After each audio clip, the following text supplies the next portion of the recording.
The hip and ridge caps, guys, obviously utilized for your hips and your ridges, are all hidden fastener systems as well. So as you notice, it's a hidden fastener system. So the next, I guess I beat on these too much, shingle that's going to work its way up the roof. Okay. I guess we'll put this into place.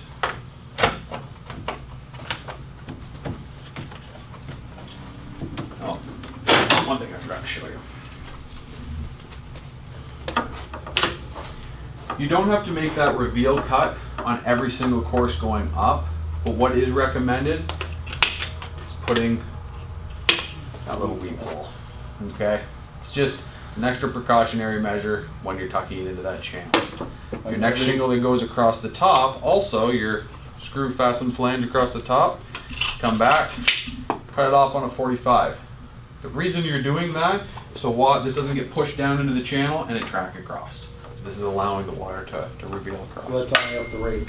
That's only up the rake and into a valley. Okay. Yep.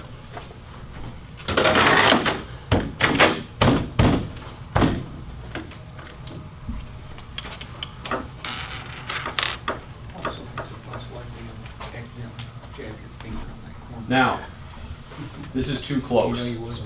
Okay? You don't want side laps. Like I said before, 44, 33, 22, 11, working your way up the rake. Ridge ventilation. This is the product that's used currently with the granite ridge shingle. Okay? Folded over top of the ridge, and as I think Mike mentioned, pulling it tight is key. Fastening at one end, pulling it tight and straight, and then fastening it down and then going through.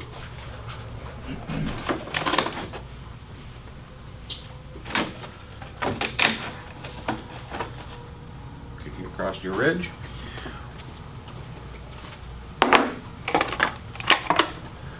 These lock together just like the shingle.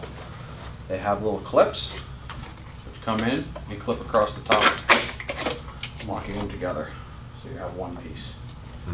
Okay? You have to put them individually on because you're screw fastening on these outside edges. Sorry, keep turning. That's good. I'm watching. With this product, you're going to want to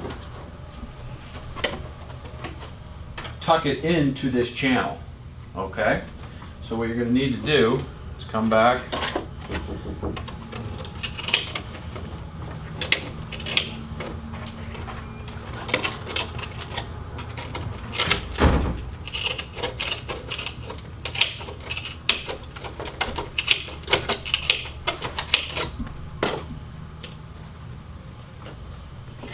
and just cut that locking system off for your very first one.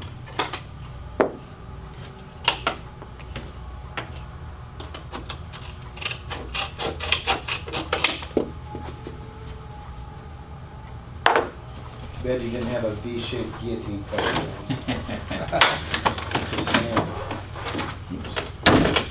That could be the next tool. This would have been too short of a course. We would have had to put a small piece in because it's not covering down far enough, but you guys get the idea of how it goes together. Next one, locks in, or across, screw fasten on the outside edges, you work your way across the ridge. Does it allow for the ventilation up in there? It does, because the way the panel is actually, or sorry, the way the cap is recessed at this end, it allows roughly 3/4 of an inch, or sorry, a quarter of an inch to in this area to allow that ventilation. Questions on any of those details? Valleys then. Let's get into valleys. I need to grab a couple pieces. You guys understood the pipe penetration though that was on the slideshow earlier? He cut those two weeps in. He just used the hand tool and crunked them over. That's right. Okay. There is it's an 18-inch wide valley pan. It's a W valley, okay, that's put down into your valley first. Your panels then are cut off on that, whatever angle it is, utilizing roughly half an inch into that center divide. Then this cap sits down on top. I thought my kit had a valley pan piece in. I apologize, I don't have one. It is in our installation manual, which everybody can have, and it'll definitely show how that goes together. But Does it get a sealant after that or no? it does not have a sealant at that point. It's just the valley pan, panels in, cut off, the same weep hole at the eave, the same cut of the 45-degree angle at the top, and the cap is then brought down on the center of that and stitch screwed to it. So instead of the 1.5-inch screws used, you're going to use a 1/2-inch little zip screw just to tack it down Okay. to the high parts. So if it was here, you'd be doing it on the highs of each course. And there's no sealant used on this system Correct. at all? Yeah, say you had a 30-foot valley, you need 3 pieces of valley. In between those sections, when you overlap them, you're gonna want to put a bead of sealant in on those areas. I think it showed sealant Or- around the boot area too. correct? Boot area, or on this channel, if you're overlapping it, you wanna put it in a bed of sealant as well. Through the installation of a master flash boot with the conjunction of this guy. Mm-hmm.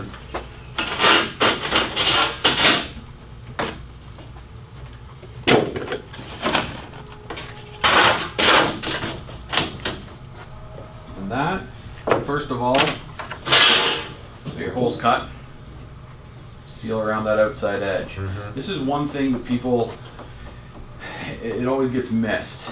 That penetration that's coming through the roof, make sure it's sealed up with your underlayment as well. It's just an extra added benefit and bonus structure that it just seal it up for you. So it's sealed up, bead of seal on the outside edge, this clips and locks in.